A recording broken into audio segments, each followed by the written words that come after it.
Je suis fou amoureux du football de Vitinha.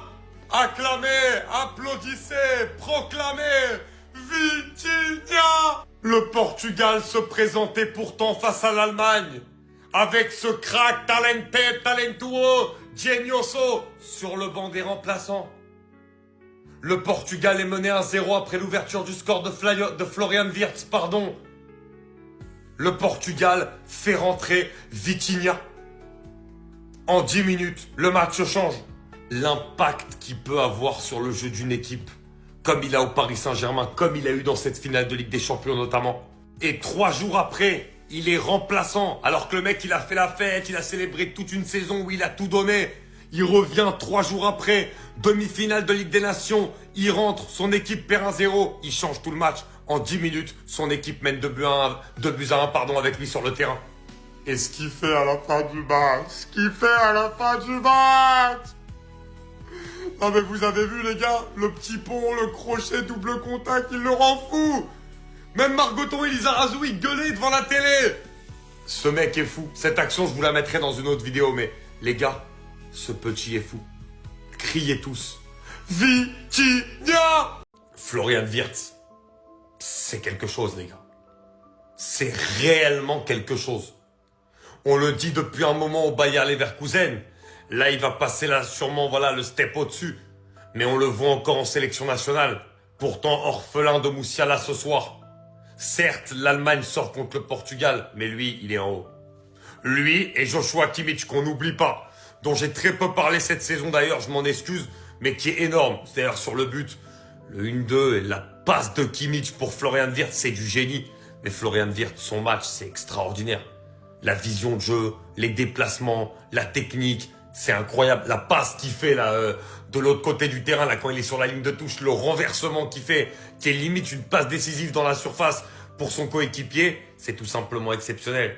Non mais moi je vous le dis les gars, préparez-vous pour la fumée Florian Wirtz, parce qu'elle arrive et elle va faire très mal.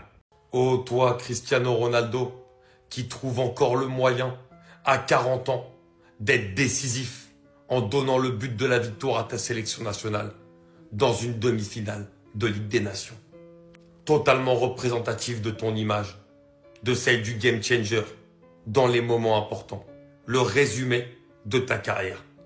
Mais qui êtes-vous, vous, simple humain, pour vous permettre de critiquer un des GOAT du football, un des plus grands narrateurs de cette magnifique histoire qu'est le football, Cristiano Ronaldo, encore à 40 ans, à la pointe de l'attaque d'une équipe, ça fait toujours mal, c'est toujours tranchant, c'est toujours impactant, c'est toujours décisif. Que vous le vouliez ou non, que vous continuiez à parler ou non, Cristiano Ronaldo, c'est Cristiano Ronaldo. Et comme je le dis et je le répéterai toujours, pas touche à la légende. Cristiano Ronaldo va encore jouer une finale de Ligue des Nations avec le Portugal.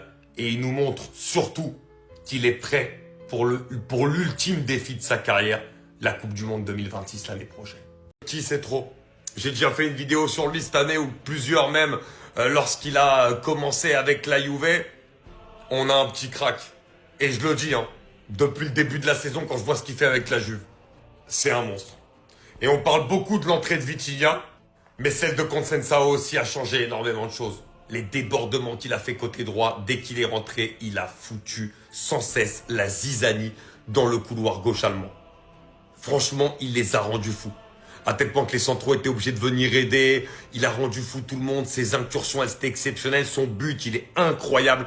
Et marquer un but comme ça quand ton équipe est menée 1-0 en demi-finale de Ligue des Nations, surtout quand t'es si jeune, ça montre la personnalité du garçon. Et ensuite, il a failli mettre quasiment le même. Malheureusement, la frappe passe juste à côté. Mais on a un vrai talent avec ce garçon et il faut en profiter. Nuno, je suis tellement content, Nuno! Je m'en rappelle quand personne te connaissait, je te regardais avec ton maillot vert du Sporting, dans le Sporting de Ruben Amorim. Et on voyait déjà à 18 ans une présence, une puissance, une rapidité sur son côté gauche qu'on se disait, celui-là, il aura un grand avenir. Et ensuite, la manière dont il a été poli par Luis Enrique. Jusqu'à aujourd'hui, peut-être, être dans la discussion Et peut-être être le meilleur latéral gauche du monde cette saison. Il peut être dedans. En ballottage avec quelques autres joueurs, bien sûr, dont Baldé. Mais son match encore ce soir, moi j'en peux plus. Offensivement, il fait tellement de différence. Honnêtement, c'est un latéral gauche, mais il fait autant de différence qu'un ailier gauche sur son côté. Et il est tellement important aussi pour un ailier. Tant il dédouble, tant il propose, et il s'est tellement amélioré aussi défensivement. Il a un volume de jeu qui est énorme, il fait tant de différence, il est énormément décisif. Là, l'action, le but qu'il donne à Ronaldo, c'est un cadeau, il fait tout seul. C'est encore extraordinaire. Ce mec-là est monstrueux. T'es un malade, mais Ter Stegen, c'est dehors, c'est terminé, il est nul, il est finito. Alors que les gens, ils disent ça, alors que le mec, il s'est blessé, il s'est fait les croisés.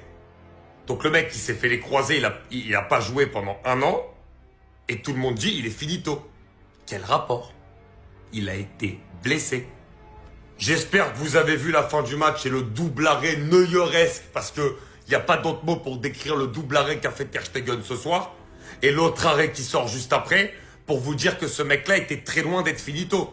Et qu'il est pour moi le meilleur gardien qu'on ait eu à Barcelone depuis 30 ans. Et j'ai entendu des gens dire « Ouais, non, Ter Stegen, il fait des arrêts que quand son équipe, elle perd. » Mais en fait, expliquez-moi pourquoi vous avez autant de haine envers Ter Stegen. J'arrive pas à comprendre. C'est un monstre. Pendant 4-5 ans, quand le Barça perd des pieds sous Bartomeu, s'il n'y avait pas Messi et Ter Stegen, le Barça n'était même pas qualifié en Ligue des Champions. Il a tenu le club pendant des années à lui tout seul avec Messi. Il a rendu d'innombrables services. Et vous voulez le dégager comme une vieille chaussette? Mais c'est là où des fois les gens, je comprends pas. Je les comprends pas. Je suis désolé, mais ceux qui pensent comme ça, vous êtes d'une ingratitude sans nom. L'Inter a perdu 5-0 en finale de Ligue des Champions contre le PSG. Et cet homme annonce son départ de l'Inter, va partir entraîner en Arabie Saoudite. Et personne n'en parle. Personne ne lui fait d'hommage. Personne ne le remercie. Il a perdu 5-0 en finale, donc on va oublier tout ce qu'il a fait pendant 4 ans avec l'Inter. On va oublier que l'Inter n'avait jamais eu un aussi gros entraîneur, ou en tout cas un entraîneur qui a fait autant d'exploits dans ce club depuis Mourinho. Donc depuis 15 ans. On va oublier que Simone Inzaghi a re-ramené tous les trophées nationaux à cette équipe. Juste après Conte, certes, mais il l'a fait plusieurs fois. Qu'il a réussi quand même à ramener l'Inter 2 fois en finale de Ligue des Champions. Qu'il en a fait une des équipes les plus solides et les plus fortes d'Europe. Parce qu'il y a eu une défaite en finale 5-0, on va oublier tout ça. Et on le laisse partir dans l'anonymat le plus total. Surtout que l'Inter n'a pas les moyens que cette équipe pouvait avoir à l'époque. Je suis désolé, c'est pas normal et c'est scandaleux. Nous ici, on va remercier Simone Inzaghi pour ce qu'il a fait à cette équipe de l'Inter. Et pour être le plus gros protagoniste de la remontée de l'Inter dans les plus grandes équipes. Il a poursuivi le travail d'Antonio Conte et de la meilleure des manières. Franchement, un grand bravo à lui d'avoir remis l'Inter dans la carte des meilleures équipes européennes. Évidemment que tout le monde lui souhaite bon vent et que depuis 4 ans, c'était un des meilleurs entraîneurs au monde. Est-ce que vous vous rendez compte de cette fumée hollandaise qui arrive sur l'Angleterre? Guardiola qui va sûrement faire sa dernière saison à City avec un esprit de revanche pour rattraper la saison actuelle qui a été complètement ratée. Rodri qui est de retour, lui qui a été blessé toute la saison, après avoir obtenu le Ballon d'Or. Et Tijani Reinders qui va rejoindre ce milieu de terrain. Lui qu'on a vu à un niveau extraordinaire avec le Milan AC, qu'on connaissait déjà en Eredivisie depuis un moment et qui faisait du très très bon boulot. À l'AC Milan, il a montré qu'il était capable d'aller à l'échelle supérieure. Et maintenant, il y a l'étape GOAT pour aller justement parmi les étoiles avec Manchester City. Mais lui, avec Rodri, quand tu connais sa qualité de jeu balle au pied, sa technique, sa capacité à faire des différences, sa capacité à prendre le ballon, à aller passer 2, 3, 4 joueurs, son volume de jeu, sa qualité de passe, combiné à Rodri, entraîné par Guardiola, et avec potentiellement une arrivée de Ryan Cherki en plus, ça pue le football! Les gars, en vrai de vrai, on se pose 2 minutes, on se dit la vérité. C'était trop fort. Non, en vrai, c'était beaucoup trop fort, les gars. Parce que oui, c'est la vérité, ils n'ont pas gagné la Ligue des Champions avec le PSG. Mais au-delà de ça, il y a quand même des actions, des choses dans la connexion entre les deux dont on se rappellera, qui étaient énormes. Les deux à leur arrivée, c'était exceptionnel. Et aussi, évidemment, la saison de la Ligue des Champions, les combinaisons qu'ils pouvaient avoir, la saison du Covid, c'était extraordinaire. Après, n'oublions pas de dire aussi que ils ont souffert évidemment d'une mauvaise construction d'équipe. Je veux pas remettre la faute sur tout le monde, mais c'est la vérité. Eux, ils ont jamais eu le milieu Mota, Matuidi, Verratti, et ils ont jamais eu un milieu aussi fort que celui d'aujourd'hui, par exemple. Donc voilà, mais n'oublions pas de dire que la connexion Mbappé-Neymar au PSG, elle était quand même choquante. Face à Alaves, au début de cette année 2025, est pour moi, et de très très loin, la plus belle action individuelle de la saison. Pour la petite anecdote, les gars, j'étais en retard pour ce match-là. J'étais encore au resto avec un ami. Donc je mets le match, le début du match, sur mon téléphone. Il y avait du monde dans le restaurant. Et je vois l'action de Lamine Yamal. Je vous jure que je me suis levé de ma chaise et j'ai crié. Les gens, ils m'ont pris pour un fou devant le restaurant. J'ai fait « Yamal, c'est quoi ça ?» Je suis devenu fou. Pourquoi? Parce que je n'avais plus vu ce genre d'action individuelle de la part d'un joueur depuis la grande époque de Lionel Messi.